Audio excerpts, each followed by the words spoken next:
सौरभ इसको स्लाइड आगे बढ़ाइएगा, ये हमने डिस्कस कर लिया है ऑलरेडी। नेक्स्ट स्लाइड में चले जाना विक्रम। एक और आगे सर एक और करना है। ये पॉइंट भी हमने डिस्कस कर लिया है। कौन सी कंपनी Next. एनबीएफ कौन सी बिजनेस एनबीएफसीज कवर नहीं करती हैं।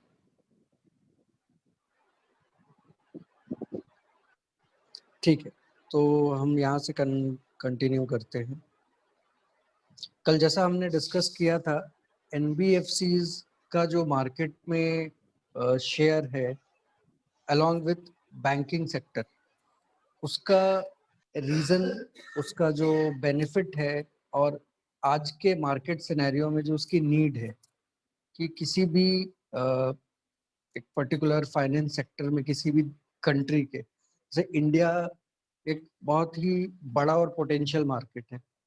सो यहाँ पे अभी जो ऑर्गेनाइज्ड बैंकिंग सेक्टर है उनका जो रिच होता है, जो गांव में, छोटे छोटे टाउन्स में, सिटीज में भी हर सेगमेंट के लोगों को, अमीर हो, गरीब हो, मिडिल क्लास हो, बिजनेसमैन हो, सैलराइड पर्सन हो, नॉन वर्किंग लोग होते हैं, जो एग्रीकल्चर सेक्टर में जो लोग जुड़े हैं, जो फार्मर्स होते हैं, जो छोटे छोटे व्यापारी हैं, जो मतलब खुदरा बिजनेस से जुड़े हुए हैं, तो उन सबको रिच आउट कर पाना आज के टाइम पे, स्पेशली इंडिया जैसी कंट्री में जहाँ पे 130 करोड़ की जनसंख्या है, इतने विविड पॉपुलेशन में ये पॉसिबल नहीं हो रहा था काफी समय से कि बैंकिंग सेक्टर हर किसी को उनकी फाइनेंशियल नीड प्रोवाइड कर सके, फाइनेंशियल सपोर्ट प्रोवाइड कर सके। तो ये जो एनबीएफसीज मार्केट में आई, इनका जो रिच था, इनकी जो पहुंच थी वो बहुत ज्यादा रूरल एरियाज में छोटे छोटे सेगमेंट्स के लोगों को उनकी नीड के हिसाब से लोन प्रोवाइड करना, और उसके बाद उसके बेसिस पे लोगों को फाइनेंशियल सपोर्ट देना, ये काम एनबीएफसी ने बहुत बेहतरीन तरीके से किया है इंडिया में।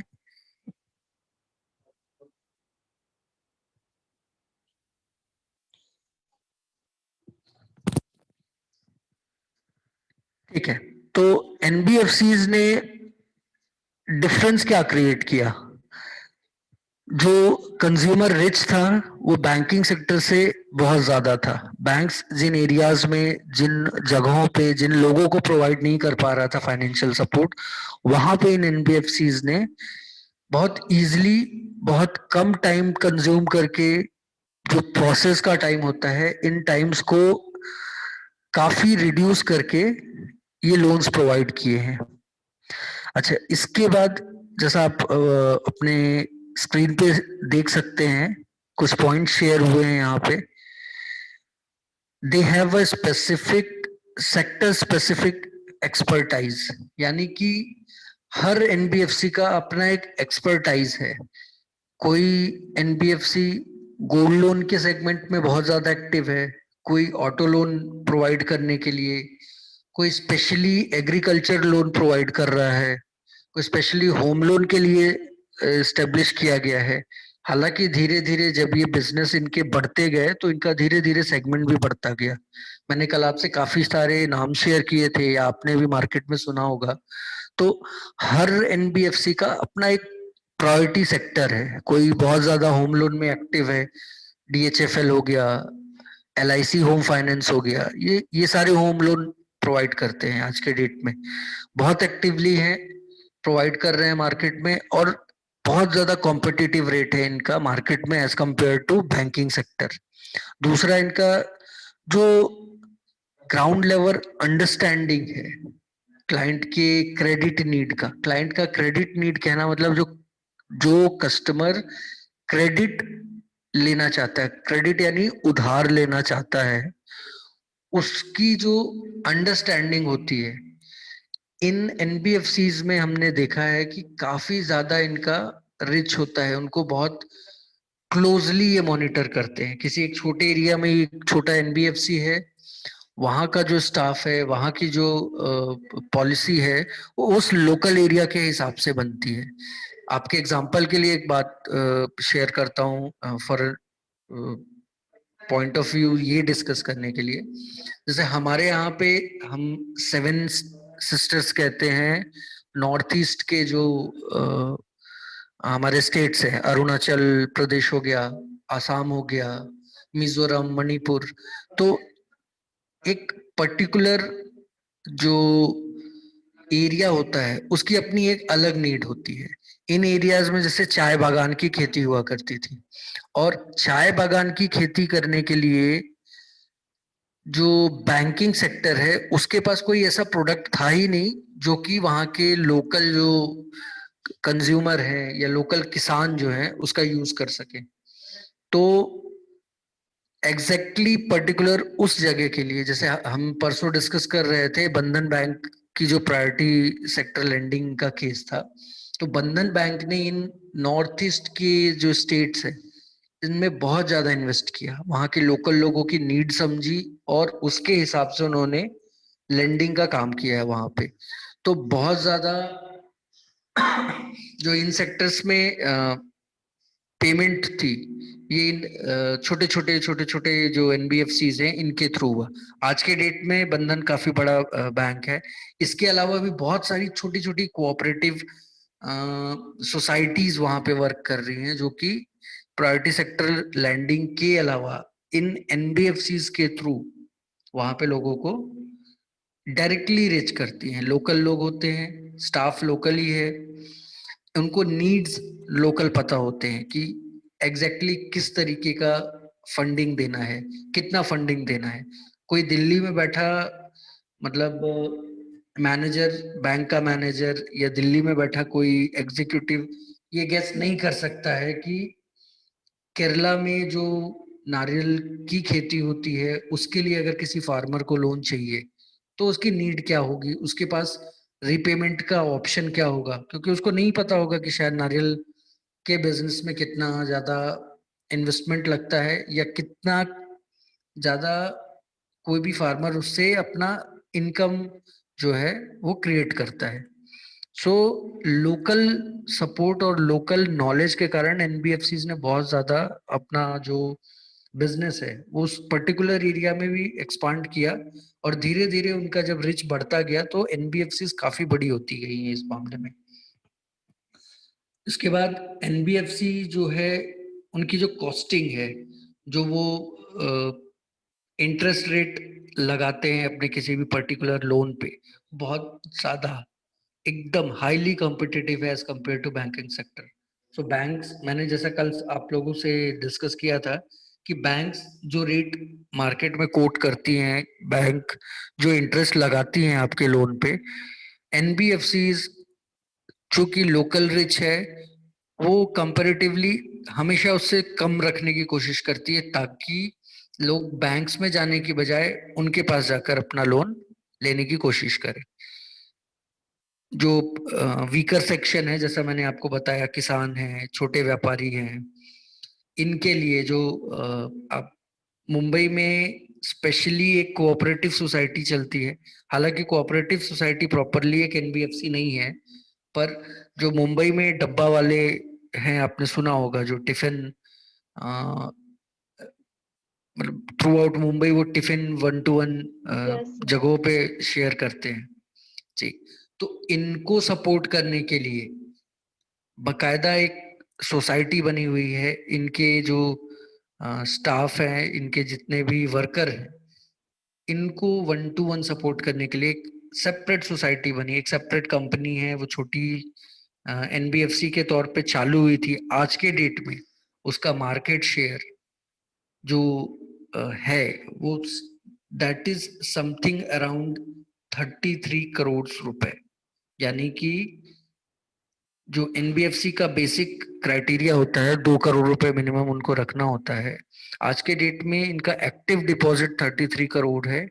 प्लस ये लोग जो डिमांड डिपॉजिट एफडीज के रूप में या आरडी के रूप में या बॉन्ड्स के रूप में शेयर करते हैं, that is more than 100 crore. 100 crore से ज्यादा है उस सोसाइटी की वैल्यू। एक्टिव जो एक्टिव जो कैश बैलेंस है, एक्टिव जो अकाउंट बैलेंस है, वो 33 करोड़ के आसपास है, जो बुक साइज है उनका। इसके बाद सौरभ नेक्स्ट स्लाइड आप मूव करना।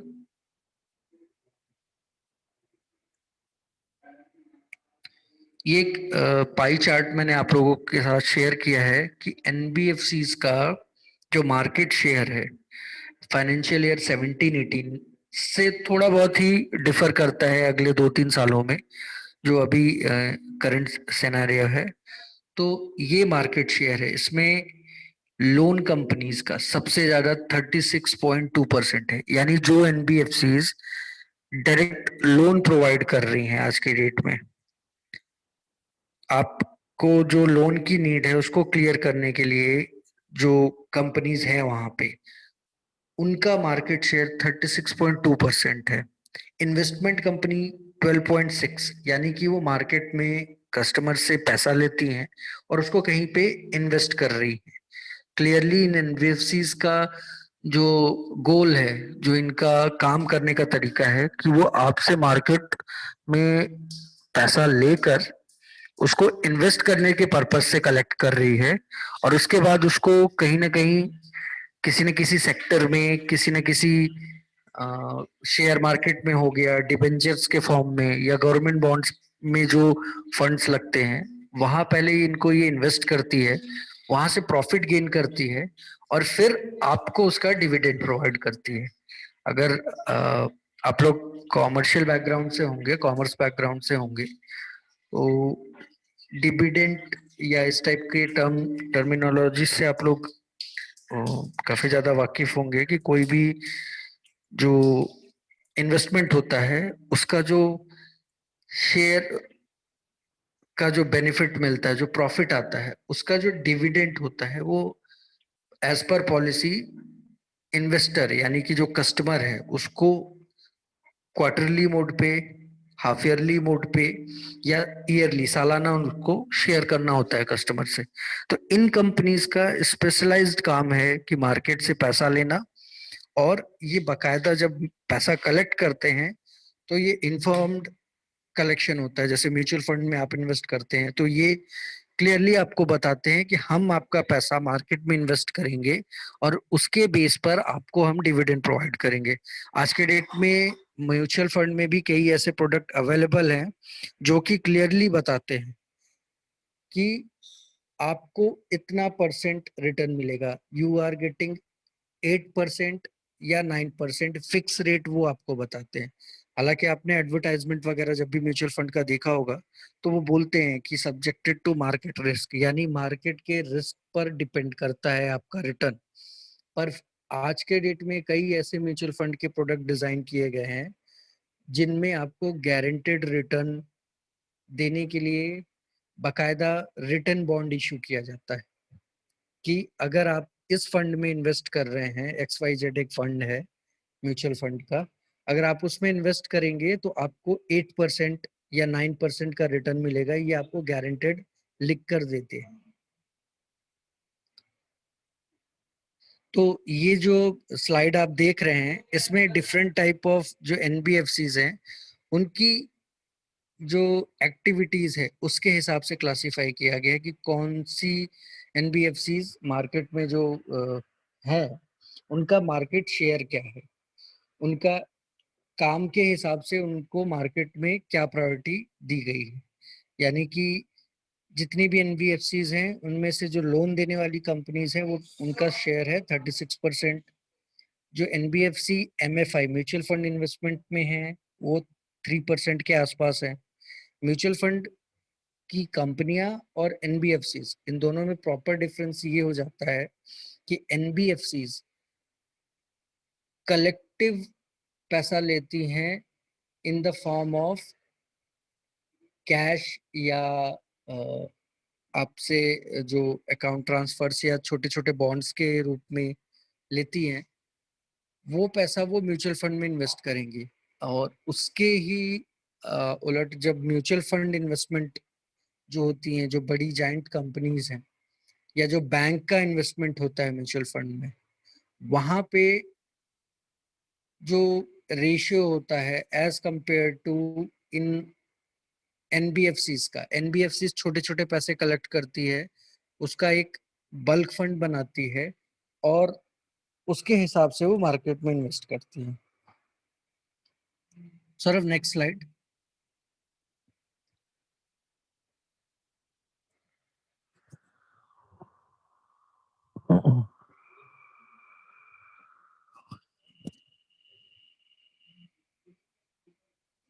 एक बैक करिएगा।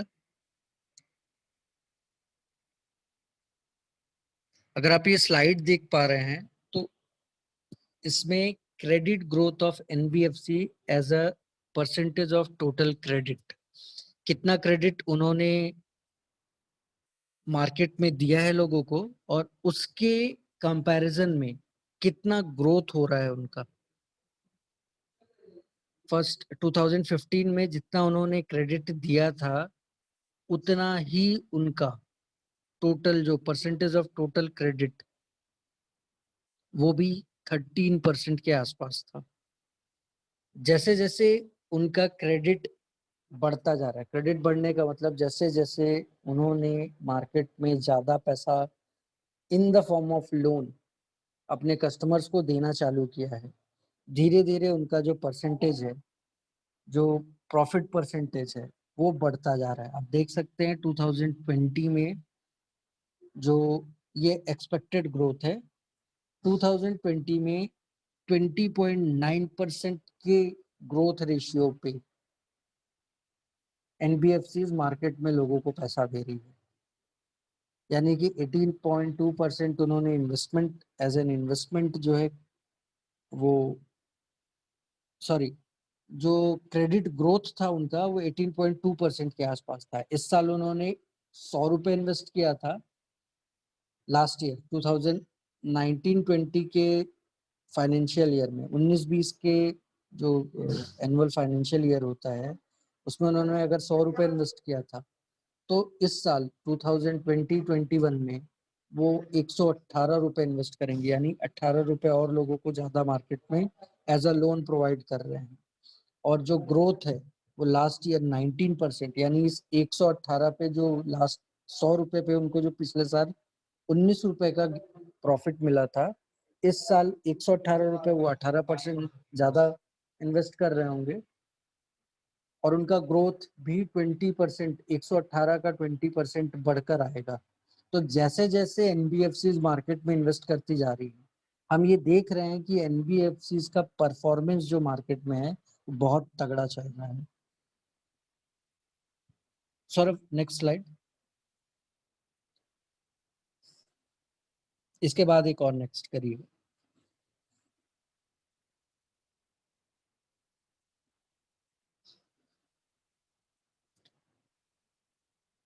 ठीक है, ये टॉपिक है फ्यूचर ऑफ एनबीएफसी। हम जब 2-3 दिन से डिस्कस कर रहे हैं सारी चीजें, तो एनबीएफसी के फ्यूचर के बारे में हमने डायरेक्टली इनडायरेक्टली काफी डिस्कस किया है। मैं अभी चाहूंगा कि फिलहाल इसको डिस्कस करने से पहले मैं कुछ ऐसी चीजें आपको बता देता हूँ जिनका आपके डायरेक्ट जॉब प्रोस्पेक्ट से लेना देना है। जब आप किसी एनबीएफसी में या बैंकिंग सेक्टर में जब आप अपने लिए एक जॉब सर्च कर रहे होंगे या आप अपना एक बेटर फ्यूचर देख रहे होंगे, तो कुछ ऐसी चीजें हैं जिनके बारे में अगर आप बेसिक नॉलेज रखते हैं तो आपको अपना काम करने में, आपको कस्टमर हैंडल करने में बहुत ज्यादा बेनिफिट मिलेगा। सौरभ, एक क्रेडिट क्रेडिट रिपोर्ट की शीट मैंने आपको कल शेयर की थी, परसों है आई गेस।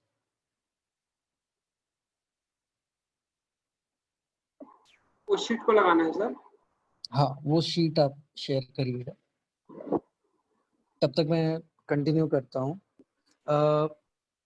मैं जानना चाहूंगा आप लोगों में से कितनों को अपनी क्रेडिट हिस्ट्री पता है? क्रेडिट रिपोर्ट आप लोगों ने सुना है?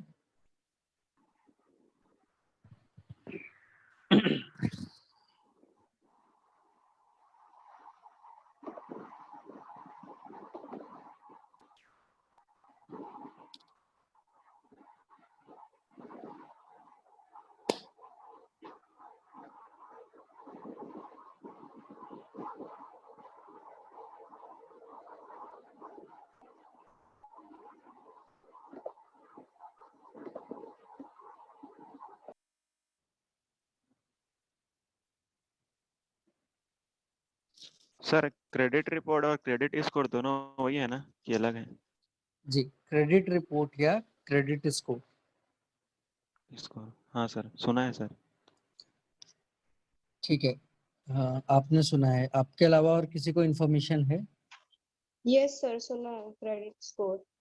जी, आप में से किसी ने कभी अपना क्रेडिट स्कोर चेक किया है मार्केट में, या अभी आप एडवर्टाइजमेंट वगैरह देखते होंगे पैसाबाजार.com का कि अपना क्रेडिट स्कोर चेक करिए, पर्सनल लोन के लिए आप अप्लाई कर सकते हैं, या किसी भी लोन के लिए आप बस अपना क्रेडिट स्कोर देखिए और उसके बेस पे आपको लोन मिल जाएगा।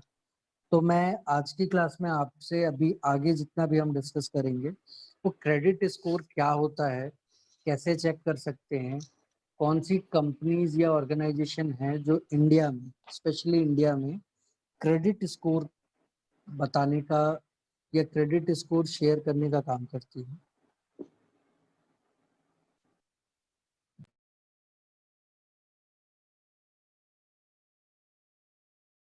स्लाइड विजिबल है सर, न्यू वाला स्लाइड? हाँ सौरभ, ये विजिबल है। सो केवल 2 लोगों ने आप लोगों में से सुना है क्रेडिट स्कोर के बारे में?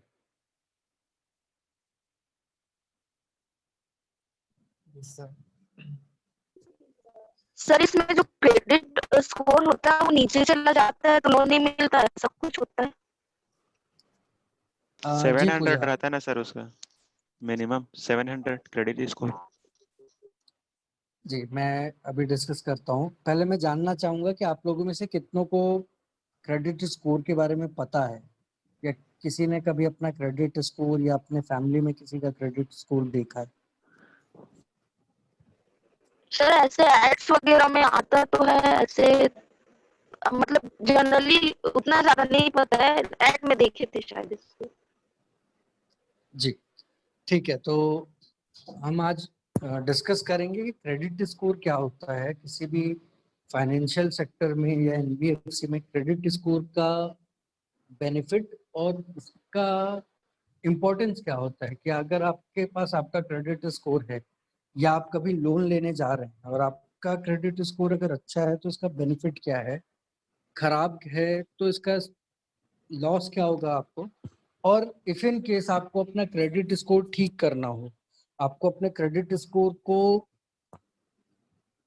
एक्टिवली मॉनिटर करना हो कि हाँ मुझे अपना क्रेडिट स्कोर ठीक, अभी 500 है, मुझे 700 करना है, 800 है तो मुझे उससे 850 लेकर जाना है, इसका बेनिफिट क्या होगा।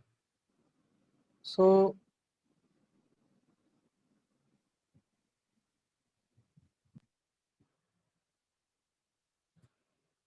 ठीक है, तो ये जो स्लाइड हम देख पा रहे हैं, आप सबको विजिबल है ना ये? जी सर। हाँ सर।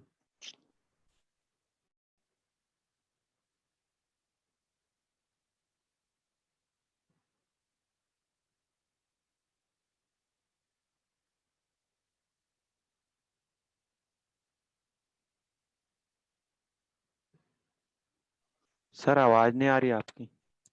एक मिनट, मैं स्लाइड पे आ रहा हूँ, मुझे स्लाइड एक्चुअली शो नहीं हो रही थी।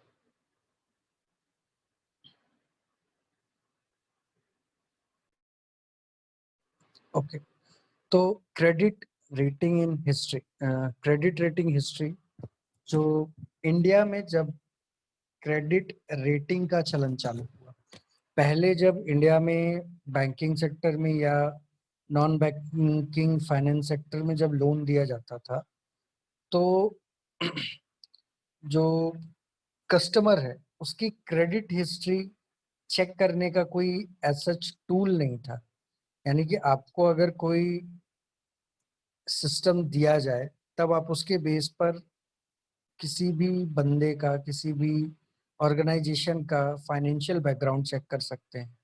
बट अगर आपके पास कोई टूल नहीं है जहां से आप चेक कर पाए कि सौरभ का क्रेडिट हिस्ट्री क्या रहा है आज तक का, तो ये पॉसिबल नहीं है कि आप मार्केट में उसका जो फाइनेंशियल स्टेटस है, जो उसका जो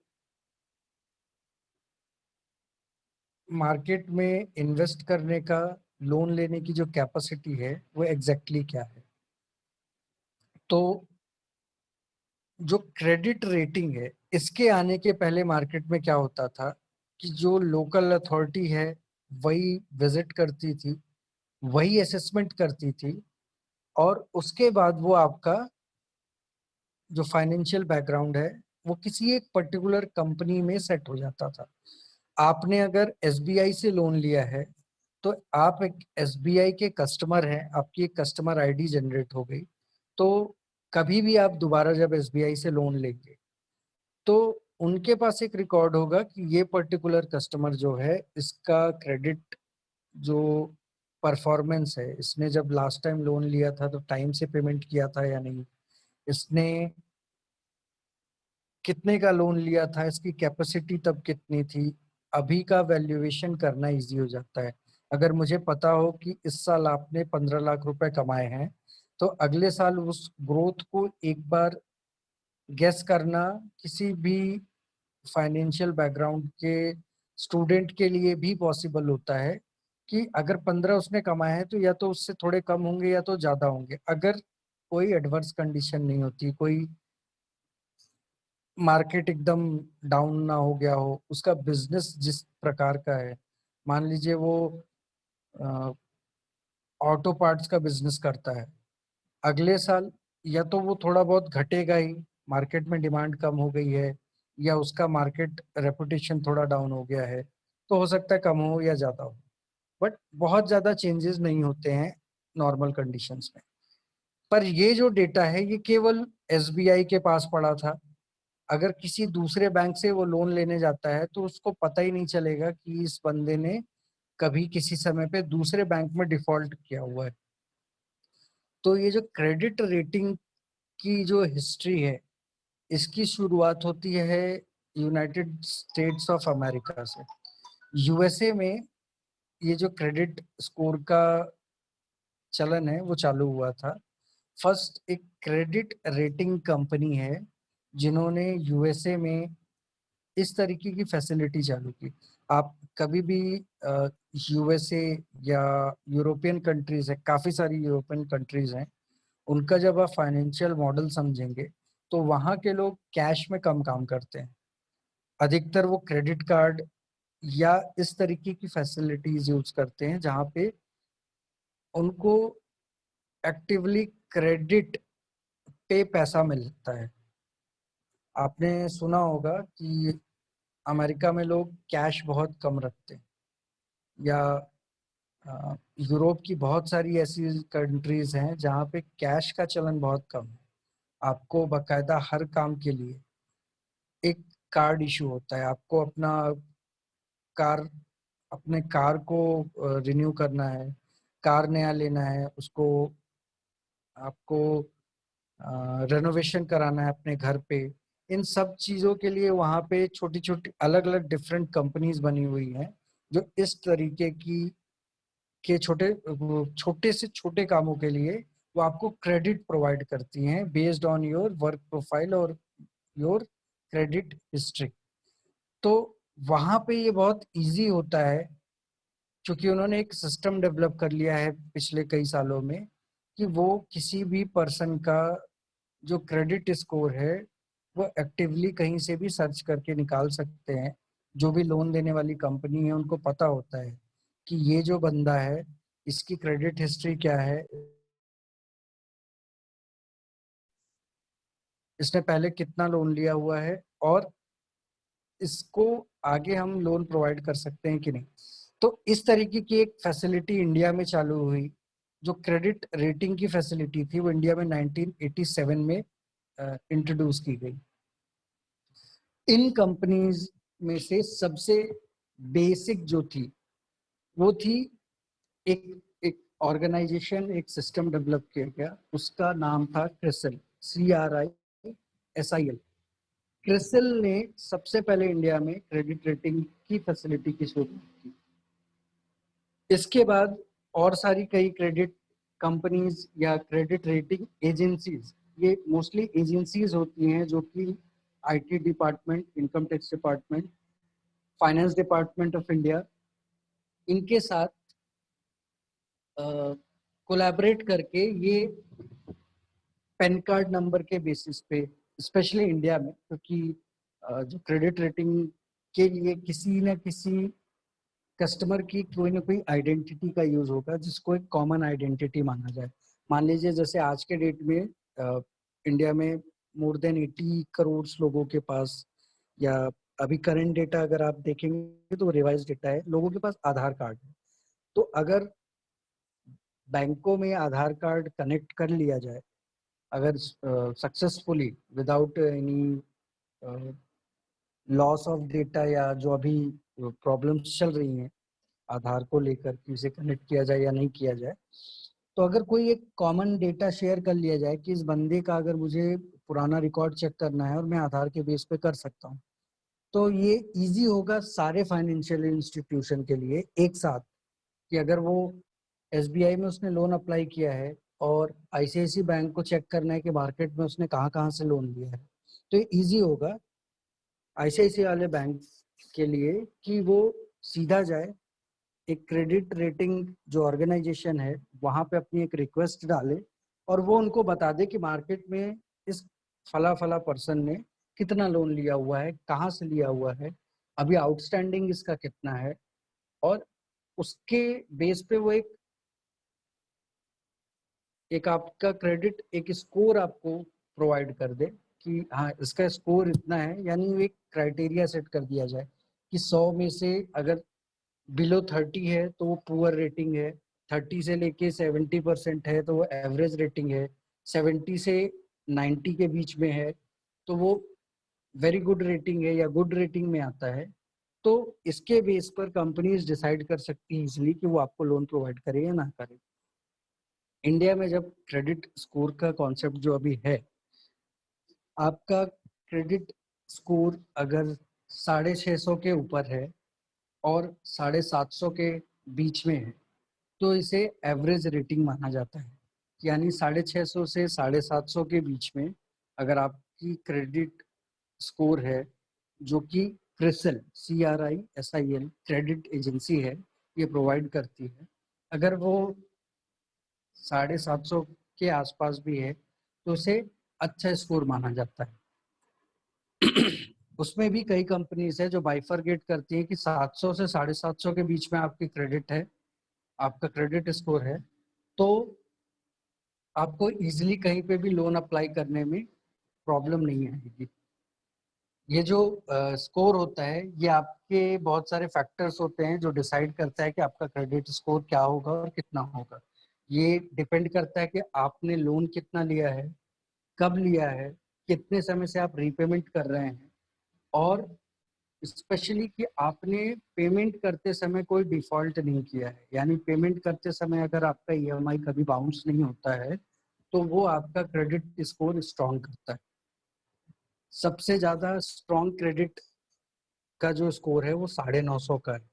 अगर 950 आपका क्रेडिट स्कोर है तो ये बहुत ज़्यादा हाई है, यानी आपने अपने सारे ईएमआईज टाइम पे पेमेंट किए हैं, आपका जो लोन अमाउंट है वो भी एक्टिवली एवरेज से ज़्यादा है। आपने 10 लाख का लोन लिया है जो आपकी कैपेसिटी के हिसाब से एनबीएफसी या किसी बैंकिंग सेक्टर ने आपको दिया है, आपने अपना रीपेमेंट जो है वो टाइमली किया या फिर उस लोन को टाइम से पहले फोरक्लोज कर दिया। फोरक्लोज करना यानी आपके पास अगर पैसा आ गया है ऑलरेडी, आपके पास एग्जिस्टिंग में पैसा है, तो आपने एक साथ रीपेमेंट करके लोन को पहले समय से पहले ही खत्म कर दिया है। ये आपकी क्रेडिट हिस्ट्री को स्ट्रॉन्ग करता है, आपका क्रेडिट स्कोर बढ़ाता है। तो अगर आपका क्रेडिट स्कोर 650 से 750 के बीच में है, ऑन एन एवरेज कोशिश ये की जाती है कि आपका क्रेडिट स्कोर 700 के ऊपर रहे ताकि आपको इजीली कहीं से भी लोन मिल सके। सौरभ नेक्स्ट स्लाइड इसमें आप बढ़ाइएगा।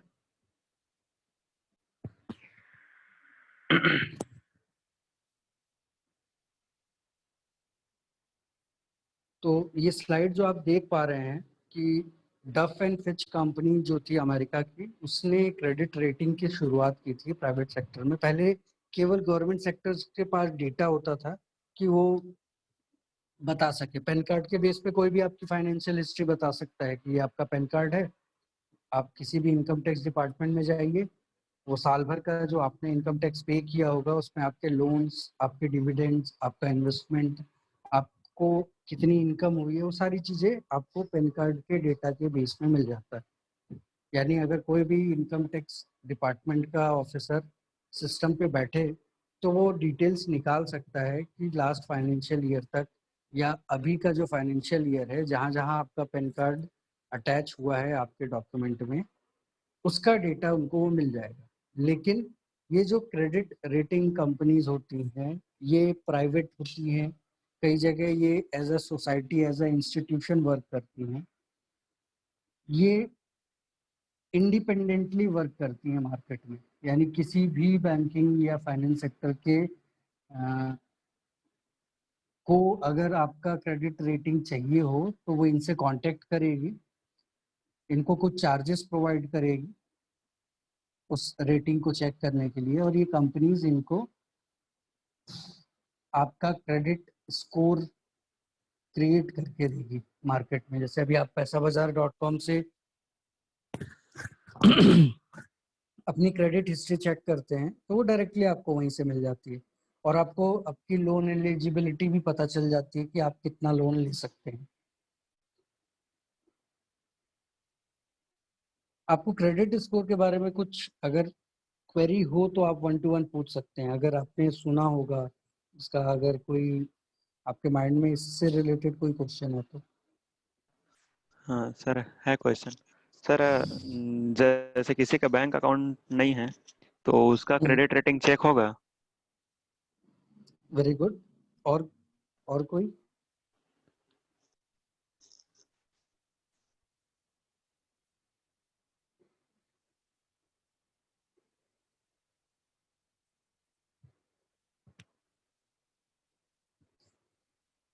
ठीक है भूपेन, तो मैं पहले आपका पॉइंट क्लियर कर देता हूँ। हाँ अगर सर। किसी के पास बैंक अकाउंट नहीं है, ठीक है, हाँ तो सर। इसका मतलब उसने किसी भी बैंकिंग सेक्टर से या फाइनेंशियल सेक्टर से अगर लोन लिया होगा, ठीक है, जैसा हाँ पहले सर। होता था कि उसको पेमेंट कैश में हुआ होगा या चेक के थ्रू हुआ होगा, ठीक है। पहले ऐसा होता था कि अगर आप लोन लेने जाते थे तो ऐसा जरूरी नहीं था कि वो पैसा आपके अकाउंट में ट्रांसफर हो, आपको एक चेक आ जाता हाँ था, सर। उस चेक को आप कैश में भी निकाल सकते थे या फिर अ, उस चेक को किसी थर्ड पार्टी को ट्रांसफर कर सकते थे बेस्ड ऑन पेपर वर्क, ठीक है। तो ओके सर। जब भी आप लोन लेते हैं वो आपकी क्रेडिट हिस्ट्री में दिखेगा ही दिखेगा, भले आप उसमें अपना पैन कार्ड अटैच करें या नहीं करें, ठीक है।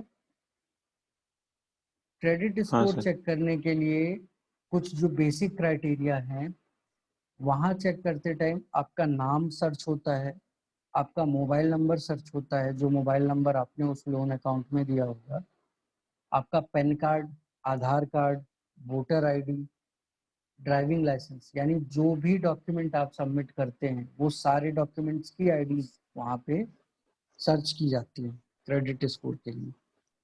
हाँ तो सर। अगर आप लोन ले रहे हैं, आपके पास बैंक अकाउंट नहीं है, तो भी अगर आपकी कोई, जब क्रेडिट स्कोर चेक करते हैं तो उसमें बैंक अकाउंट नंबर भी एक क्राइटेरिया होता है, उसके बेस पे भी चेक किया जाता है। तो इनमें से कोई भी डिटेल, अगर आपका ईमेल आईडी भी आपने किसी लोन अकाउंट में दिया हुआ है तो ईमेल आईडी के बेस पे भी आपका लोन का डिटेल क्रेडिट कंपनियां निकाल सकती हैं।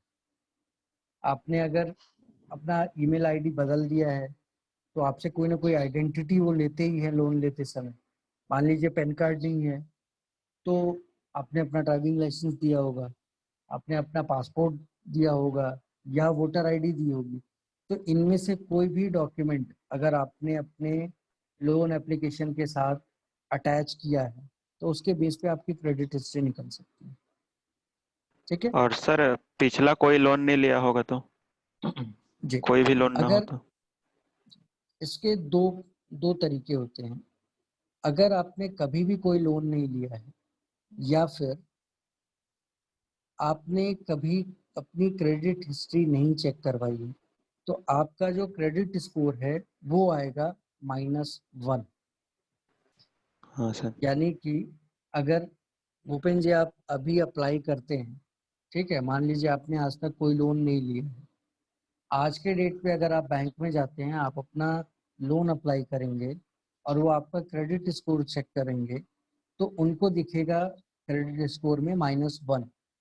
-1 कहने का मतलब आपने कभी लोन नहीं लिया है, आपकी कोई फाइनेंशियल या कोई भी क्रेडिट हिस्ट्री कहीं पे भी मार्केट में अवेलेबल नहीं है बेस्ड ऑन द डेटा। आपने जो डेटा प्रोवाइड किया होगा, जो मोबाइल नंबर, जो आपका पैन कार्ड नंबर, या फिर जो आपके आधार कार्ड, वोटर आईडी, जो कुछ भी है।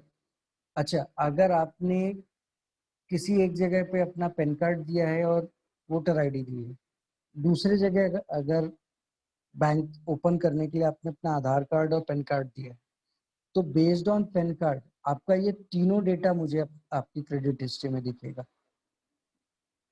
हाँ ठीक सर। है, हाँ सर। कि आपने अगर दो अलग अलग जगह अलग अलग आईडीज दी हैं, आपका केवल मोबाइल नंबर दोनों जगह सेम है, तो मुझे आपका ये सारा डेटा आपकी क्रेडिट हिस्ट्री में दिखता है। हाँ सर। और कोई क्वेश्चन? No sir. ठीक है। अच्छा, अब मैं आपको बताता हूँ कि कोई भी पर्सन अगर आपका क्रेडिट हिस्ट्री सुधारना चाहे या अगर वो डिफॉल्ट करता है तो क्रेडिट स्कोर पे क्या इफेक्ट पड़ता है। सेकंड थिंग, इसका एनबीएफसी में क्रेडिट स्कोर का क्या डायरेक्ट इम्प्लीकेशन है। अगर आज के ज़माने में जो इतना हम बात करते हैं, जैसे पैसाबाजार.com जो है, जब आप वहाँ पे जाएंगे तो आपको एक्टिवली ऐसी कंपनीज का नाम दिखेगा जो कि एज एन एनबीएफसी मार्केट में रन कर रही है, और उनकी फर्स्ट प्रायोरिटी में भी आपको ये कंपनीज दिखेंगी, क्योंकि आज के डेट में एनबीएफसीज भी बहुत ज़्यादा आपके क्रेडिट स्कोर के बेस पर एक तो आपको इन्वेस्टमेंट का ऑफर देती हैं, दूसरा आपको लोन प्रोवाइड करती हैं। क्योंकि आज के डेट में जब चीज़ें डिजिटल हो गई हैं, आप ऑनलाइन सारी चीज़ें अप्लाई कर सकते हैं। बजाज के बारे में मैं स्पेशली आपको एक एग्जांपल दूंगा कि मार्केट में बजाज फाइनेंस बहुत बड़ा जाइंट है आज के डेट में पर्सनल लोन प्रोवाइड करने के लिए लोगों को। एक ज़माने में जब प्राइवेट सेक्टर लैंडिंग से पहले जब गवर्नमेंट बैंक्स हुआ करते थे जो कि केवल लोन प्रोवाइड करते थे, तो जो पर्सनल लोन का जो प्रोडक्ट है वो केवल और केवल सैलराइड पर्सन को, सैलरी जिनको मिलती है उनको दिया जाता था। बट आज के मार्केट सिनेरियो में जैसे बजाज फाइनेंस कंपनी है, ये आपकी क्रेडिट स्कोर के बेस पर आपको लोन दे सकती है। यानी कि कल के डेट पे अगर आप as a bank staff work कर रहे होंगे, आपके पास कोई लोन एप्लीकेशन आता है, ठीक है भूपेन, तो आप केवल और हाँ सर। केवल कस्टमर की क्रेडिट हिस्ट्री चेक करेंगे। आपके पास बैंक में ऐसे टूल्स रहते हैं जहां पर आप उसकी क्रेडिट स्कोर चेक करने के लिए अप्लाई करेंगे। आपने मॉर्निंग में अप्लाई किया, शाम तक आपको रिपोर्ट आ जाएगी कि बंदे को की क्रेडिट हिस्ट्री क्या है और आप कितना लोन उनको दे सकते हैं। ठीक है, हाँ सर। आपको केवल बेसिक डिटेल्स डालनी है, किसी भी कस्टमर का मोबाइल नंबर, उनका पैन कार्ड नंबर, उनका ईमेल आईडी, बस ये 3 चीजें, उनके नाम हो गया, उनका एज हो गया, ये basic details, date of birth डालते ही आपको उनका क्रेडिट स्कोर, क्रेडिट हिस्ट्री सब पता चल जाएगी। उन्होंने अभी एग्जिस्टिंग कहीं पे लोन अप्लाई किया है अगर लास्ट 3 मंथ्स में, और वो लोन पास हुआ है या रिजेक्ट हुआ है, आपको ये भी वहां पे पता चल जाएगा। रिजेक्ट होने का रीजन, एक जनरल रीजन क्रेडिट कंपनियां देती हैं कि उन्होंने कई जनरल रीजन बना के रखे हुए हैं कि जैसा आपका अगर फाइनेंशियल बैकग्राउंड अच्छा नहीं है तो वहाँ पे उसके बहुत सारे रीजन हो सकते हैं। आप मेडिकली फिट नहीं थे तो आप पेमेंट नहीं कर पाए, आप आउट ऑफ कंट्री थे तो आप पेमेंट नहीं कर पाए, लेकिन इन सब के लिए एक जनरल वहाँ पे कमेंट रहता है कि intentionally not paid EMIs, intentionally not paid dues, ऐसा करके लिख कर आता है। ठीक है, तो आप लोगों को क्रेडिट स्कोर के बारे में बताने का मेरा मेन रीजन है आज कि आने वाले समय में जब भी आप कभी एज अ बैंक एम्प्लॉय या एज अ फाइनेंस एम्प्लॉय बैठेंगे और आप अपने डेस्क को संभाल रहे होंगे, कंपनी को रिप्रेजेंट कर रहे होंगे, जब भी कस्टमर आता है आपके पास, तो आप एज अ स्मार्ट एम्प्लॉय अगर आप उससे डायरेक्टली पूछते हैं कि सर, अगर वो आपसे आता है बोलता है सर मुझे पर्सनल लोन चाहिए, बहुत सारी डिटेल्स पूछने के बाद आप उनसे पूछेंगे बैंक स्टेटमेंट चाहिए आपका, आपका सैलरी स्लिप चाहिए, या आपका इनकम टैक्स रिटर्न आपने फाइल किया तो वो चाहिए होगा। इसके अलावा आज के डेट में जब हम एक्टिवली बैठते हैं, जो एक स्मार्ट एम्प्लॉय है वो सीधा कुछ नहीं करेगा, वो उनसे कोई डिटेल पहले नहीं पूछेगा। क्या है कि पहले कस्टमर जाएगा, डॉक्यूमेंट कलेक्ट करेगा, लेकर आएगा, वो 2 दिन 3 दिन लेगा, फिर आपके पास आएगा, आप उसको लेकर चेक करने बैठेंगे, शाम तक आपको पता चलेगा कि 3 दिन जो उसने मेहनत की है उसका कोई मतलब नहीं है, क्योंकि उसकी क्रेडिट हिस्ट्री खराब है, तो आप उसको लोन प्रोवाइड नहीं कर सकते। ठीक है, तो जब आपके पास कस्टमर आ रहा है, आप उससे 1 to 1 डिटेल लीजिए, उसका मोबाइल नंबर, उसका ईमेल आईडी, उसका पैन कार्ड नंबर, उसका डेट ऑफ बर्थ, ये 5-6 डिटेल्स होते हैं आप क्रेडिट स्कोर जानने के लिए।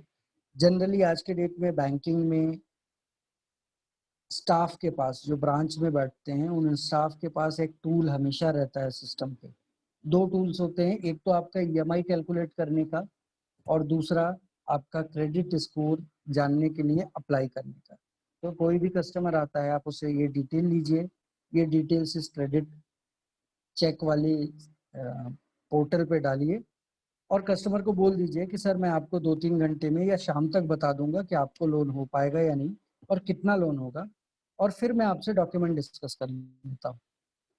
ठीक है, तो इस तरीके से आप एक्टिवली और स्मार्टली वर्क कर सकते हैं फाइनेंस सेक्टर में कि सर इस तरीके से मैं आपको बेटर सर्विस प्रोवाइड कर देता हूँ, आपको 2 दिन दौड़ना नहीं पड़ेगा, आप डॉक्यूमेंट लेकर आएंगे, फिर मैं आपको मना कर दूंगा।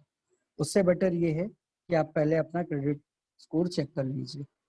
दूसरी चीज, कोई भी कस्टमर अगर आपसे पूछता है कि सर पिछले बार मैंने लोन लिया था, उसका पेमेंट नहीं कर पाया था, तो मेरा मैं अब दोबारा अप्लाई कर रहा हूँ, तो मेरा क्रेडिट स्कोर बोल रहे हैं कि खराब है करके मुझे लोन नहीं मिलेगा, ऐसा होता होगा, आपने सुना होगा कभी? जी सर। हाँ सर। जी, तो ऐसे केसेस में कस्टमर आपसे पूछते हैं कि आप अपना क्रेडिट स्कोर कैसे सुधार सकते हैं, सर मैं क्या करूं कि मुझे क्रेडिट स्कोर मेरा सुधर जाए। ठीक है, या मैं आगे मेरा क्रेडिट स्कोर खराब ना हो, इसके लिए मैं क्या कर सकता हूँ। कई बार ऐसा होगा कि आपके पास पेमेंट करने के लिए उस समय पैसा नहीं होगा। ठीक है, अब चूंकि EMI आपकी बाउंस होगी तो बाय डिफॉल्ट आपका क्रेडिट स्कोर हिट होगा, और जैसे ही क्रेडिट स्कोर खराब होता है, वो एक बार में नहीं होता है, अगर आप डिफॉल्ट कंटिन्यूसली करते जा रहे हैं तो धीरे धीरे आपका स्कोर, हर एक चेक बाउंस पे आपका 30 स्कोर डाउन होता है। 10 to 30 के बीच में आपका क्रेडिट स्कोर डाउन होता है। आज के डेट में आपका चेक बाउंस हुआ, आपका क्रेडिट स्कोर था 700, वो अगली बार आपको 10 to 30 के बीच में डाउन मिलेगा, यानी वो 690 हो सकता है या 670 तक डिप कर सकता है, बेस्ड ऑन आपका EMI अमाउंट और टाइप ऑफ लोन पे भी डिपेंड करता है। अगर आपने क्रेडिट कार्ड लिया है और उसका EMI बाउंस कर रहे हैं तो आपका क्रेडिट स्कोर बहुत जल्दी जल्दी डाउन होगा। अगर आपने होम लोन लिया है, उसका अगर आपका EMI बाउंस हो रहा है, तो हो सकता है आपका जो क्रेडिट स्कोर डाउन होगा वो कंपैरेटिवली कम होगा। तो ये प्रोडक्ट पे भी काफ़ी ज़्यादा डिपेंड करता है, बट एक चेक बाउंस के लिए जो आपके क्रेडिट स्कोर में डिप होता है, जो क्रेडिट स्कोर डाउन होता है, वो 10 से 30 के बीच में होता है। क्रेडिट स्कोर बढ़ाने का मैं अब आपको तरीका बता देता हूँ। कोई भी कस्टमर आपके पास आएगा, आपसे पूछेगा सर क्रेडिट स्कोर कैसे बढ़ाऊं, सिंपल सा है। मार्केट में आज के डेट में बहुत सारे ऐसे प्रोडक्ट अवेलेबल हैं जो EMI पे मिलते हैं। आप फ्लिपकार्ट पे जाएंगे, अमेजोन पे जाएंगे, तो आप उस प्रोडक्ट को ईएमआई पे परचेस कर सकते हैं। ठीक है, तो आपको सजेशन देना है कि सर आप कोई भी एक छोटा प्रोडक्ट, एक कम अमाउंट का प्रोडक्ट है, उसको परचेस करिए और उसका जो पेमेंट है उसको ईएमआई में कन्वर्ट करवा लीजिए। 5 महीने 6 महीने का आप एक वॉशिंग मशीन ले लीजिए, आप एक फ्रिज ले लीजिए, या कुछ नहीं तो आप एक मोबाइल ले लीजिए 10,000 का। 10,000 को आप 12 महीने की ईएमआई में या 6 महीने की ईएमआई में कन्वर्ट करा लीजिए और उस 6 महीने के ईएमआई का पेमेंट आप टाइमली कीजिए। उसमें आप कोई बाउंस मत करिए, आप उसको किसी भी तरीके से डिफॉल्ट मत करिए। आप टाइमली पेमेंट करेंगे तो जैसे ही ये पेमेंट होगा, एक तो हर ईएमआई पेमेंट पे आपकी क्रेडिट स्कोर इंक्रीज होती है, प्लस जब ये लोन क्लोज होता है तो लोन क्लोजर के लिए आपका क्रेडिट स्कोर 50 पॉइंट बढ़ता है। अगर आपने कोई लोन लिया है, आपका क्रेडिट स्कोर 650 था, आपने 6 महीना टाइमली पेमेंट किया, उसके बाद आपका 6 महीने बाद लोन प्रॉपरली क्लोज हो जाता है, तो बाय डिफॉल्ट 30 टू 50 पॉइंट यानी कि 680 से 700 के बीच में आपका क्रेडिट स्कोर ऑटोमेटिकली चला जाता है। तो कभी भी आपसे कोई कस्टमर अगर डिमांड करे कि सर लास्ट टाइम मेरा जो केस है वो रिजेक्ट हो गया था, तो उनको कहिए कि सर आप टाइम बीइंग के लिए, छोटे समय के लिए आपको लोन लेना पड़ेगा इस तरीके से ईएमआई पे, जो कि बैंक्स प्रोवाइड नहीं करेंगी, फाइनेंस कंपनियां ही स्पेशली इसमें प्रोवाइड करती हैं, जहाँ पे आप छोटे प्रोडक्ट्स, छोटे लोन्स लेते हैं। तो आज के डेट में फाइनेंस सेक्टर के मार्केट में रहने पर क्रेडिट स्कोर का भी जो डेविएशन है, बहुत ज़्यादा फाइनेंस कंपनियां जो एनबीएफसीज हैं वो मॉनिटर कर रही हैं, क्योंकि जितना ज़्यादा लोन आप किसी भी बैंक की फाइनेंस डिपार्टमेंट से लेते हैं, आपको जो भी लोन मिलता है अगर बैंक से भी मिलता है तो भी वो वहाँ का एसेट डिपार्टमेंट, जो फाइनेंस डिपार्टमेंट है, वही इशू करता है। वो कम्पिटिटिव होता है एनबीएफसीज के साथ। जी,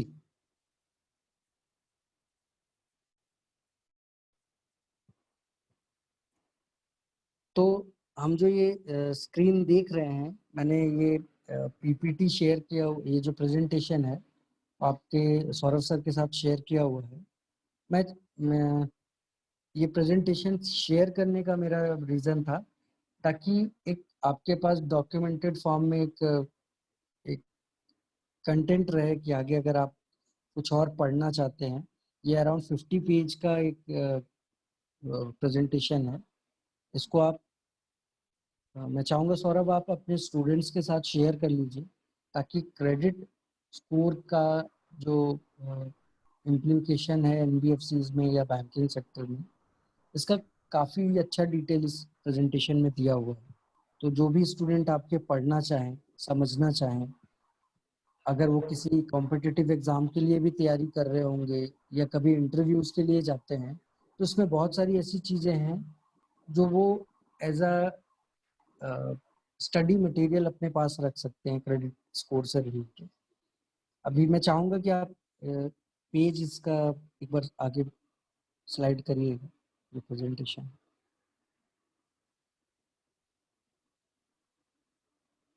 हाँ, इस पेज में आपको मिले, सॉरी थोड़ा बैक कीजिएगा। इस पेज में आपको डिटेल मिल जाएगा कि क्रेडिट रेटिंग का मतलब क्या होता है और क्रेडिट रेटिंग। सर सर बताइए। क्रेडिट रेटिंग रेटिंग का मतलब कब जीरो होता है, कौन से केस में?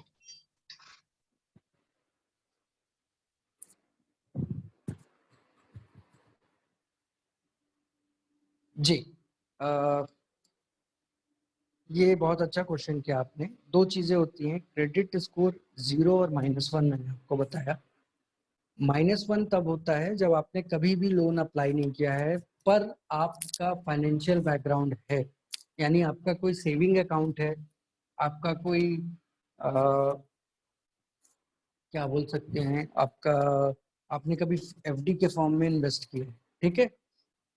तो अगर आपका कोई फाइनेंशियल बैकग्राउंड है, आपका बैंक अकाउंट है, आपने पिछले 2 सालों में अगर लोन नहीं लिया है, 6 महीने से 2 साल के बीच में आपने अगर आपने आज एक लोन लिया था, इसके बाद 1 साल तक आपने उस लोन को कंप्लीट किया, 1 साल के बाद अगले 3 साल, 4 साल, 5 साल तक आपने कोई लोन अप्लाई नहीं किया है, तो आपका क्रेडिट स्कोर -1 कन्वर्ट हो जाएगा।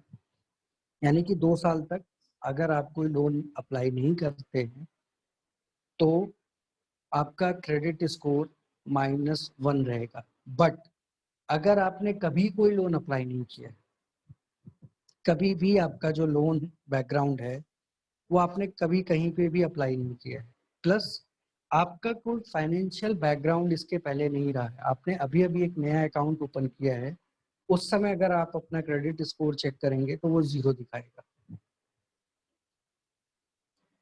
ठीक है जी सर, जी सर। जी। तो ये डिफरेंस होता है -1 और 0 में। ये दोनों कंडीशंस बताती हैं कि आपका फाइनेंशियल जो डेटा है पिछले कुछ समय से सिस्टम पे कुछ भी उसमें अपडेट नहीं हुआ है, यानी आपने कोई लोन अप्लाई नहीं किया, आपने किसी भी तरीके का जो क्रेडिट लेंडिंग का काम है मार्केट में नहीं किया है, तब आपका स्कोर या तो 0 होगा या तो -1 होगा। दोनों कंडीशन सिमिलर हैं, काफी समय से आप लोन नहीं ले रहे हैं तो -1 ऑटोमेटिकली वो कन्वर्ट हो जाता है, और आपने कभी भी अप्लाई नहीं किया है तो आपका क्रेडिट स्कोर 0 रहेगा। जी जी। सर। हाँ। तो सौरभ, वो स्क्रीन जो हम शेयर कर रहे थे, यहाँ पे आपको क्रेडिट रेटिंग का जो डेफिनेशन होता है, जो उसकी मीनिंग होती है, वो मिल जाएगा। ये हमने अभी डिस्कशन में भी सारी चीजें डिस्कस की हैं। एक पेज आप आगे करिएगा सौरभ।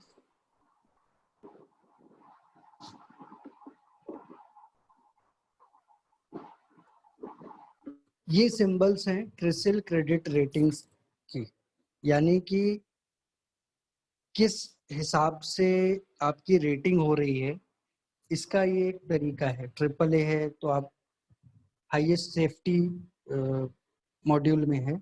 इसी चीज को इंडिया में जब अभी हाल फिलहाल में कन्वर्ट किया गया, ये जो रेटिंग का तरीका था, ये इनिशियल रेटिंग थी क्रिसिल की। हमारे यहाँ जो क्रेडिट प्रोवाइडिंग कम क्या बोलेंगे, क्रेडिट स्कोर देने वाली जो एजेंसी है, इनिशियली उनकी रेटिंग इस फॉर्म में हुआ करती थी। AAA सबसे अच्छा होता था और D जो है वो डिफॉल्ट होता था। अब इसी रेटिंग को कन्वर्ट कर दिया गया है नंबर्स में, डिजिट्स में। तो 0 यानी नॉट मीनिंगफुल, ये जो सबसे लास्ट में आपका लिखा है NM, 0 और -1 जो है वो इस कैटेगरी में आता है। 650 के नीचे की रेटिंग जो है वो D डिफॉल्ट में आती है। 650 से 700 के बीच में सब्सटेंशियल रिस्क, हाई रिस्क इस कैटेगरी में होता है, और 750 या उसके ऊपर की रेटिंग जो है वो धीरे धीरे इनएडिक्वेट safety, moderate safety, adequate safety और हाई सेफ्टी, हाईएस्ट सेफ्टी इस फॉर्म में आता है। 950 टॉप और 750 के ऊपर की रेटिंग गुड होती है, वेरी गुड होती है। 650 से 750 के बीच में मॉडरेट रेटिंग कहा जाता है।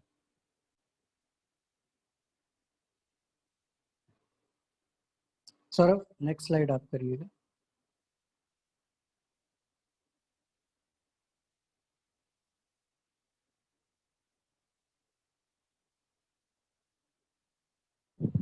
सर तो ये ये क्रिजिल यूएसए की कंपनी है?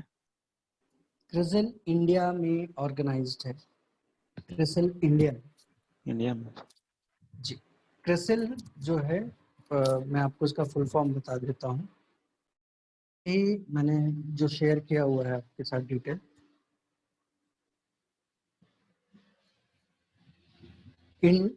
अमेरिका में जो क्रेडिट ऑर्गेनाइजेशन था, उसका नाम, जो फर्स्ट कंपनी थी वो डफ करके क्रेडिट रेटिंग कंपनी थी। ये जो क्रिसिल है वो भी क्रेडिट रेटिंग कंपनी ही है। ठीक है, ये सेपरेटली वर्क करती हैं।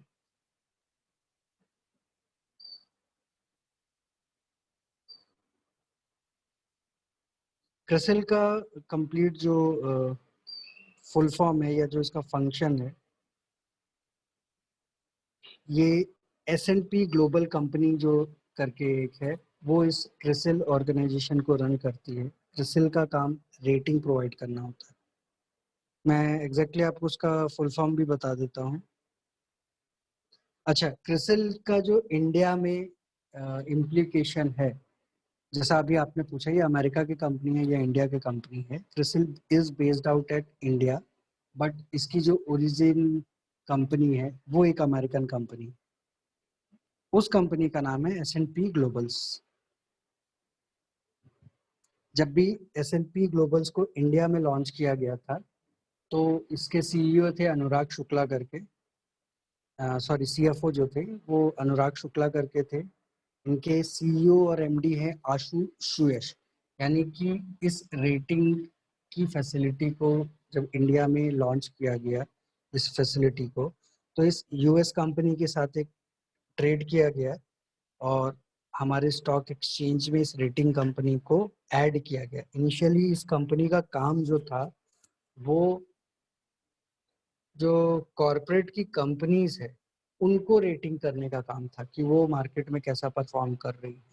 बाद में फिर ये फाइनेंशियल सेक्टर लेंडिंग में, यानी जो अभी लोन के रिलेटेड जो है या पर्सनल लेंडिंग है, यानी 1-to-1 इन पर्सन जो रेटिंग है, उस पे इन्होंने काम करना चालू किया है आफ्टर 1987। ठीक है,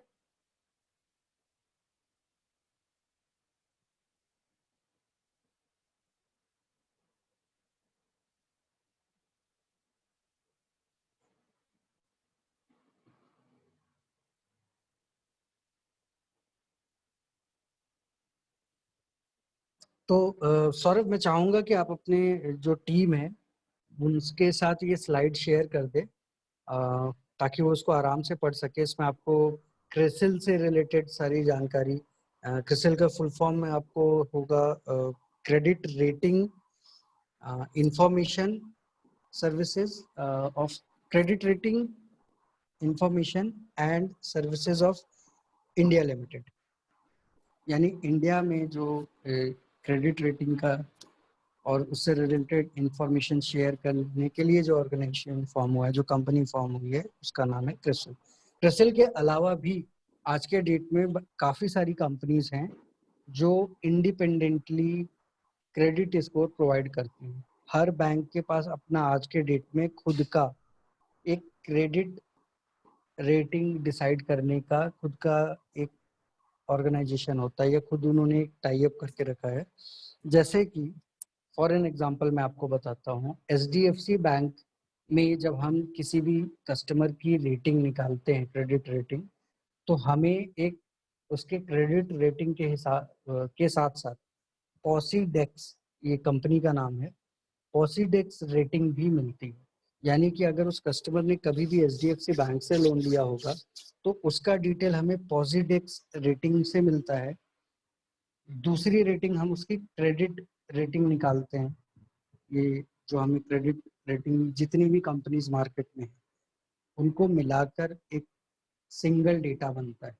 यानी कोई कंपनी हो सकता है 5-6 फाइनेंशियल बैंकों से उसका टाई अप हो और उनका डेटा एक कंपनी के पास मिलता हो।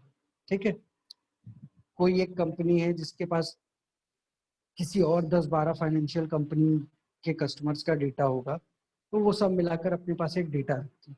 ये सारा डेटा शेयर होता है इनकम टैक्स डिपार्टमेंट या फिर finance department of India. Government के पास ये सारी कंपनीज अपना डेटा शेयर करती हैं। तो अगर आप डायरेक्ट गवर्नमेंट एजेंसीज के थ्रू अपना क्रेडिट स्कोर निकालेंगे, तो वो आपको डायरेक्टली दे देगा। कई बार आपने देखा होगा कि आप अगर पैसा बाजार या इनमें से अभी अपना क्रेडिट स्कोर निकालेंगे, तो कुछ कंपनीज के डिटेल्स आपको कई बार नहीं दिखते। आप अगली बार 2-3 बार जब चेक करते हैं, तब वो उसमें अटैच होते हैं। तो यानी इनके पास जिन कंपनीज के साथ, जिन बैंकों के साथ, जिन फाइनेंशियल इंस्टीट्यूशंस के साथ टाई अप होता है, ये डायरेक्टली उसको पहले शो कर देते हैं। पर ये सारी कंपनीज का डेटा 1 to 1, इन सबको अपना फाइनेंशियल ईयर का डेटा गवर्नमेंट ऑफ इंडिया के साथ शेयर करना होता है, जहां से आपका डेटा सिक्योर रहे, उसको मॉनिटर किया जा सके, और ताकि ये डेटा, ये फाइनेंशियल इंस्टीट्यूशंस बाहर किसी को या मार्केट के अंदर किसी थर्ड पार्टी को ना बेचे जो इसका मिसयूज कर सके। अगर आपका फाइनेंशियल डेटा किसी को पता होगा तो बाय डिफॉल्ट उसको आपकी मर्जी के बगैर शेयर नहीं किया जा सकता। जब तक आप किसी को ऑथराइज नहीं करते हैं कि आपका डेटा किसी दूसरे पर्पस के लिए किसी एक बैंक से दूसरे बैंक को शेयर किया जाए, तब तक कोई भी बैंक, कोई भी फाइनेंशियल कंपनी आपका डेटा कहीं और शेयर नहीं कर सकती।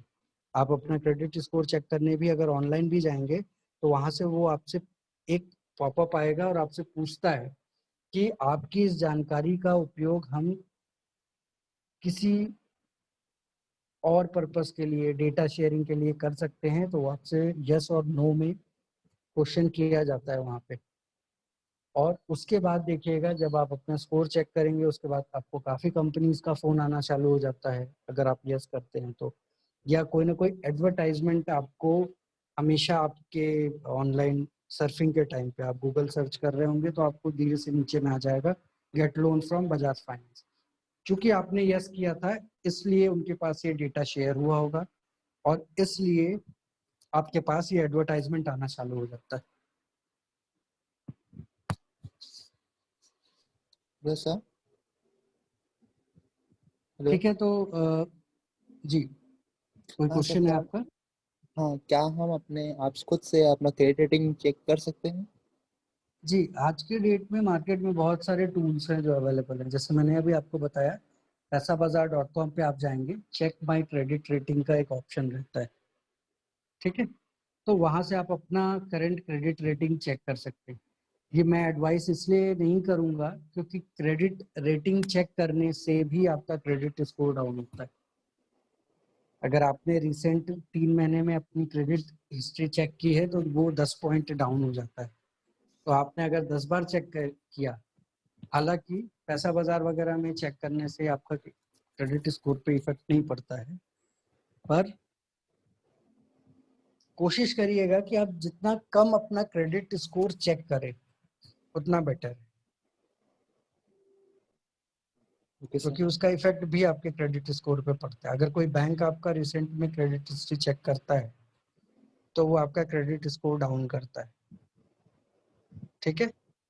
जी सर। तो आप बिल्कुल सर चेक कर सकते सिविल हैं। सिविल स्कोर भी सेम है ना? सिविल क्रेडिट स्कोर भी वही है ना स्कोर, सर?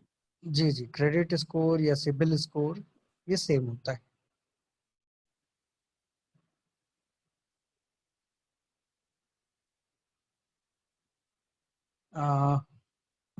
ठीक है सौरभ, मैं चाहूंगा कि ये जो स्लाइड है वो आप अपने स्टूडेंट्स के साथ 1 to 1 शेयर कर दीजिएगा, ताकि उनके पास एक मटेरियल रहे आगे कभी अगर वो क्रेडिट स्कोर के बारे में कुछ हर पढ़ना क्लास का चाहें। जो भी पुराने में क्लासेस होता है स्लाइड हम शेयर करते हैं बच्चों को। जी जी, वेरी गुड वेरी गुड। ये बहुत अच्छा है कि इस तरीके के डेटाज आप शेयर करिए, और ताकि उनके पास आगे किसी समय पे जब ये क्लासेस नहीं हो रही होंगी, उनको कभी कुछ पढ़ना हो तो वो 1 to 1 इस डेटा पे जा सके, या अगर कुछ नहीं समझ में आता है तो इनमें बहुत सारी ऐसी जानकारियां रहती हैं that can be used for other competitive exams also. इनमें जो डेट्स हैं या कंपनीज के नाम होते हैं, वहाँ पे बैंकिंग सेक्टर से रिलेटेड अगर आप कोई एग्जाम दे रहे हैं तो वहाँ पे इस तरीके के क्वेश्चंस आते हैं कि इंडिया में क्रेडिट रेटिंग देने की कंपनी कौन सी है। तो जो ऑप्शंस होंगे उसमें मेजर ऑप्शन हमेशा क्रिसिल का होता है कि CRISIL is the credit rating company provider in India, ठीक है। तो क्रेडिट रेटिंग बताने का मेरा रीजन ये था कि अगर आप कभी भी बैंकिंग सेक्टर या फाइनेंस सेक्टर में काम करना चाहें तो आपको इसका कॉन्सेप्ट पता होना चाहिए कि अगर कोई कस्टमर आता है, आपको मान लीजिए क्रेडिट हिस्ट्री निकालना या सिबिल स्कोर निकालना नहीं भी आता हो कस्टमर का, आप अपने मैनेजर की हेल्प लेंगे, वो आपको रिपोर्ट भेज देंगे। तो रिपोर्ट देखना आपको आना चाहिए। अगर उसमें रेटिंग लिखी हुई है 700, तो आपको किसी से पूछने की जरूरत नहीं है मार्केट में या अपने बाजू वाले से कि सर कस्टमर का अगर स्कोर 700 है तो ये अच्छा बोलूं या खराब बोलूं। 700 आपको दिख रहा है, आप उसको अच्छी रेटिंग बोल सकते हैं कि आपका सिविल स्कोर अच्छा है। कहीं पे -1 दिख रहा है तो आपको क्लियरली समझ में आ जाएगा। कौन देते मतलब 700 कौन लिखेंगे ऐसा? जी मैम। मतलब देते कौन है 700 मतलब क्या है? ठीक है, मैं आपको समझाता हूँ। किसी भी परफॉर्मेंस को चेक करने के लिए एक पैरामीटर होता है। जैसे आप स्कूल में जब एग्जाम देते हैं तो आपके जो मार्क्स होते हैं वो आउट ऑफ 100 मिलते हैं। ठीक है आरती? जी सर। तो आप जब एग्जाम दे रहे होते हैं तो मान लीजिए आपका स्कोर आया 70। तो जी सर। 70 इज, अगर आप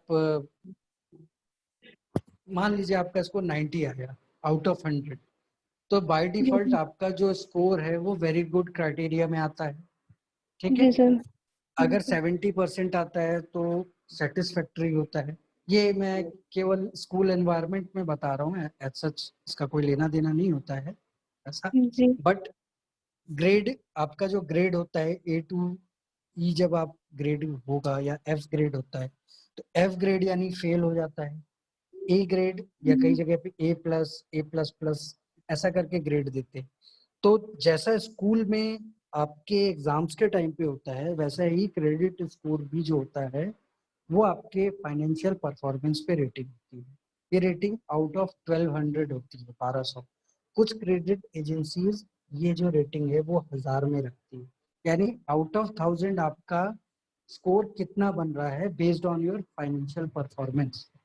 आपके पास कितना सेविंग अकाउंट है उस पर भी डिपेंड करता है। सेविंग अकाउंट में जो पैसा रखा हुआ है, अगर वो बिलो एवरेज है, यानी कि किसी बैंक का क्राइटेरिया 500 रुपये रखने का है, और अगर 500 से नीचे आपका स्कोर अमाउंट रहता है उस अकाउंट में, तो वो भी आपके क्रेडिट स्कोर को इफेक्ट करता है, उस पर इफेक्ट पड़ता है आपके क्रेडिट स्कोर पे। ठीक है? तो इसमें बहुत सारी छोटी छोटी चीजें भी होती हैं। आपके नंबर ऑफ अकाउंट्स कितने हैं। क्रेडिट हिस्ट्री उसको मेजर कर लेते हैं ऑटोमेटिकली, जैसे किसी को वो करे तो। जी, जैसे मान लीजिए मैं आपका ही एग्जांपल लेता हूँ। आपने तो मुझे आपकी रेटिंग से ये समझ में आता है, जैसे किसी भी ऐप को हम इंस्टॉल करना चाहें, वहाँ पे रेटिंग दिए रहते हैं, 5 स्टार होते हैं। एंड वहाँ पे कमेंट्स भी किए रहते हैं बहुत सारे कस्टमर लोग।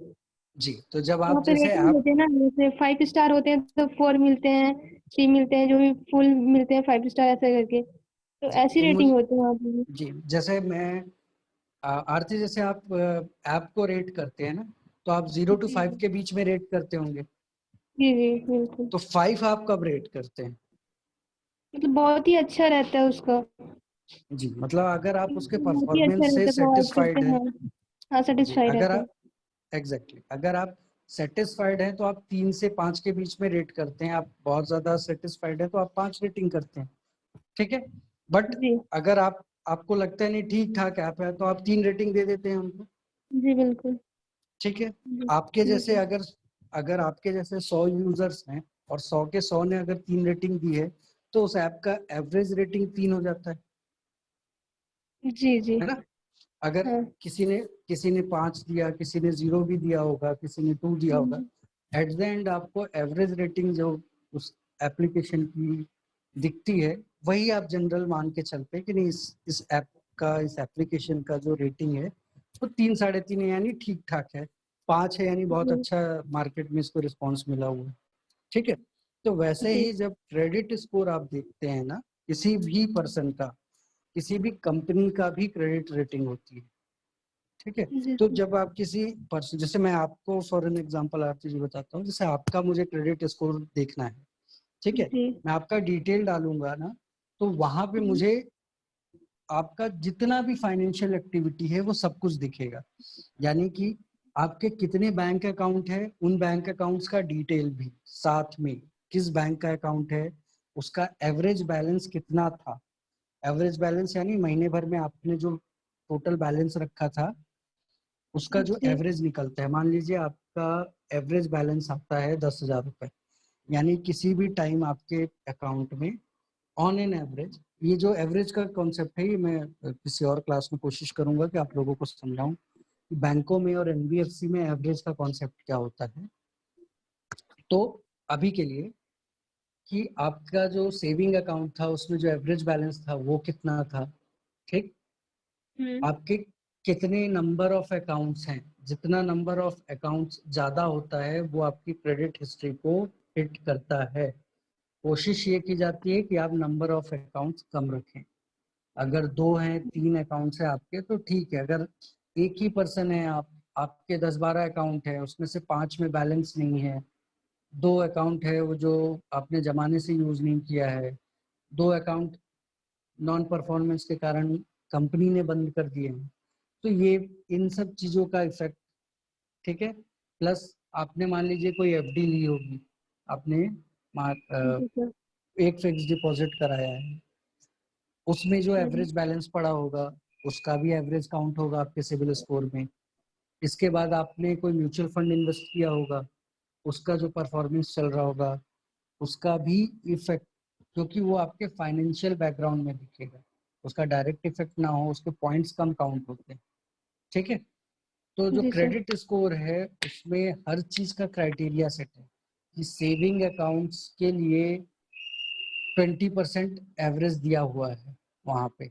जैसे आप कोई एग्जाम देते हैं जब, तो उसमें रहता है ना कि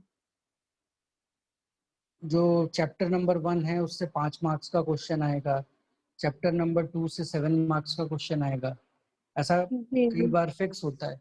तो वैसे ही अकाउंट्स का जो ये जो आपका क्रेडिट रेटिंग है, मान लीजिए मैं एग्जांपल के लिए बताता हूँ आपको कि 1000 आपका क्रेडिट रेटिंग का क्राइटेरिया, 0 से 1000 के बीच में रहेगा आपका स्कोर। जी। तो सेविंग अकाउंट्स के लिए सेट हो गया कि सेविंग अकाउंट का जैसा परफॉर्मेंस रहेगा आपका स्कोर जो है वो 300 के कंपैरिजन में मिलेगा, यानी उस 1000 में से ये 300 पॉइंट सेविंग अकाउंट के लिए या आपका बैंक अकाउंट के लिए कंसिडर किया जाएगा। तो मान लीजिए आपका परफॉर्मेंस अच्छा है, आपको उसमें 250 नंबर मिल गया, जी। ठीक। उसके जी। बाद फिर आपका जो लोन परफॉर्मेंस है उसके लिए 500 पॉइंट रख दिए हमने उस जी। 1000 में से, ठीक है। तो हम्म। 1000 500 प्लस 300 टोटल 800 में जो आपका स्कोर आएगा वो, प्लस जो बची हुई क्राइटेरियाज हैं कि आपने पेमेंट टाइम पे किया है कि नहीं, आपका कोई लोन ऐसा तो नहीं है जो डिफॉल्ट हो गया। डिफॉल्ट कहने का मतलब उसको बैंक ने डिफॉल्ट घोषित कर दिया है कि अब इस लोन अकाउंट से पैसा आने का के चांसेस अब 0 है। तब बैंक क्या करती है, ऐसे अकाउंट्स को, लोन अकाउंट्स को डिफॉल्ट घोषित कर देती है। वो कब मतलब करती है, जब टाइम आपकी, पे ना किया जाए तो मतलब टाइम से जी नहीं देते हैं ना पैसे, इसलिए डिफॉल्ट कर देते हैं फिर।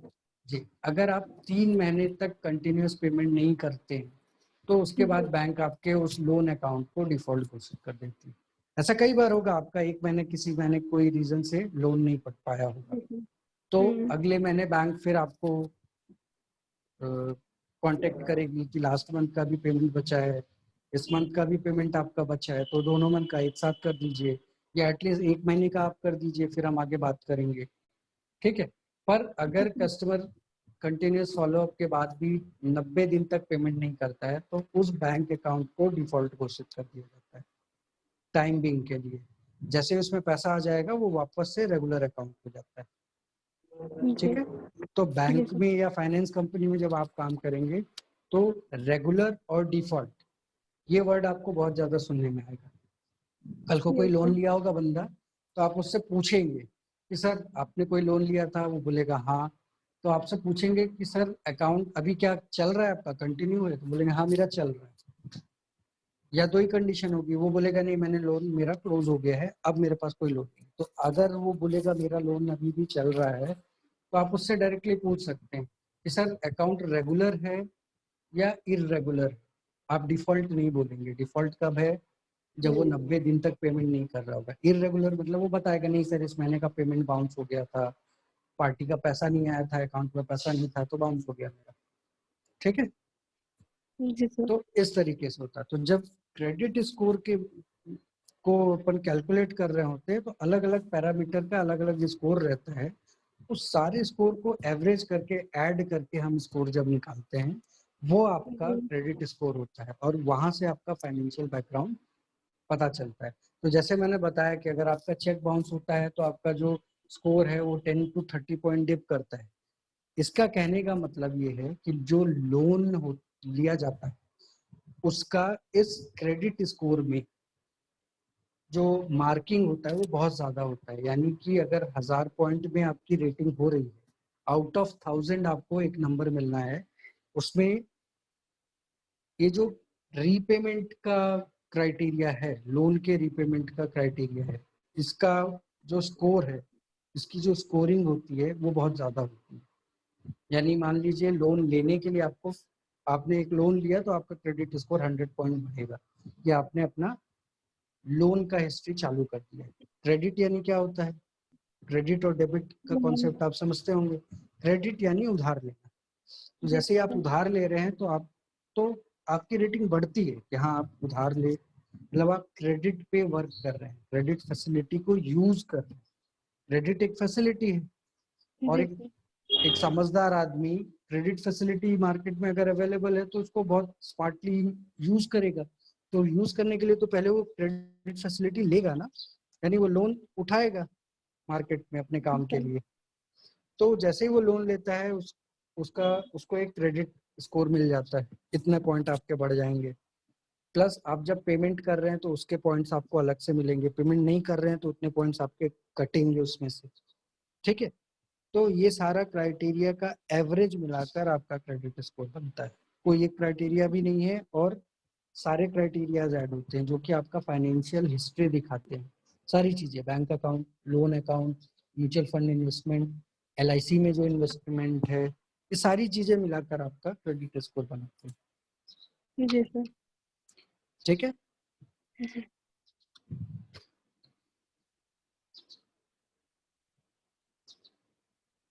ठीक है सौरभ। तो अगर कोई और आपके डाउट्स हो तो हम कंटिन्यू करेंगे कल। और ये डिटेल्स जो हैं वो आप PPTs वगैरह जो हैं वो आप अपने स्टूडेंट्स के साथ शेयर करते रहिए ताकि उनके पास आगे के लिए एक बैकअप रहे कि कभी आप वो कुछ डिटेल निकालना चाहें, पढ़ना चाहें तो इससे भी डायरेक्टली पढ़ सकते हैं। ठीक है, अदरवाइज गूगल तो अवेलेबल है मार्केट में।